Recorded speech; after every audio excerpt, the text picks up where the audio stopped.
In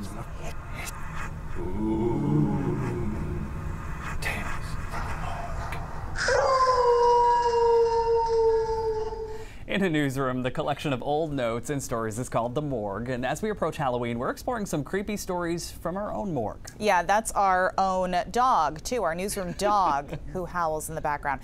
Today, we'll tell you about a paper mill pioneer in Gardner and the rumor that he used mummy wrappings to make paper. Here's Katie Bavoso. The city of Gardner, like many places in Maine, is steeped in paper-making history. In the mid-1800s, though, paper was made using rags for pulp mix. Cloth itself. And during that time, the Civil War caused demand to skyrocket.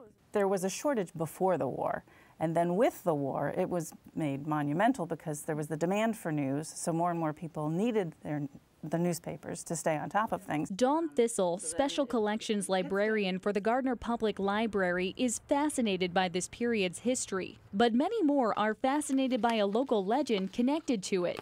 As the story goes, at the start of the Civil War, a Gardner paper mill owner, Isaac Augustus Stanwood, was so desperate for rags, he had thousands of ancient mummies shipped over from Egypt in order to strip them of their wrappings to make paper. And he brought them in by the boatload, and the ox carts carried these mummies up to Gardner, and then he used the wrappings in the paper, and some people say he ground up the mummies, or that they're maybe buried around here somewhere. This story has been perpetuated in certain publications throughout the last century, but Thistle says, this is outlandish.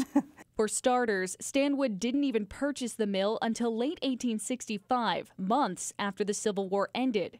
After Stanwood died in 1914, the stories about his importing mummies didn't come out until decades later, and from a surprising source. In 1943, his son talked to a paper historian and for whatever reason spun this yarn about his dad. And the legend was born. Even though Stanwood's son, Daniel, was barely even 5 years old when his father left the paper industry in 1875. The sad thing about the mummy story is that Stanwood's real story is so much more impactful. He was one of the revolutionaries in the paper-making business, switching from cloth to wood to make pulp, which is how we still make paper today.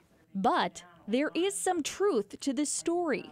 Thistle says records and newspaper articles show that mummy wrappings really were imported from Egypt, and the thousands of years they spent drying out really did the paper well. The rags from Egypt were among the cleanest and loveliest. They just came without the mummies in them. Katie Bavoso reporting in 2017. Even though Egypt is 8,500 miles from Maine as the crow flies, that's not even the only mummy story in our archives. Yeah, in the 1990s, Terry Lewis ran the Nonsuch House in Wiscasset. Lewis collected antiques and memorabilia and somehow got his hands on a mummy from ancient Egypt. It was more than 3,000 years old. Lewis said it came from the tomb of King Tut. As mummies go, how would you rate this one? Pretty good? Yes, it's excellent. Because, I mean, 3,000 years old, I hope I look that good.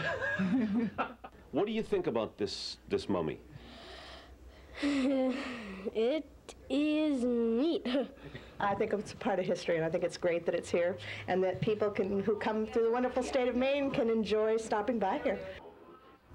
After finding out about the body, the state and federal government got involved. They had determined whether it was legal to own a body, and then Egyptian authorities also came to check it out. They determined it had no cultural value, so Lewis, according to reports from the time, wound up selling the mummy to a museum in Canada.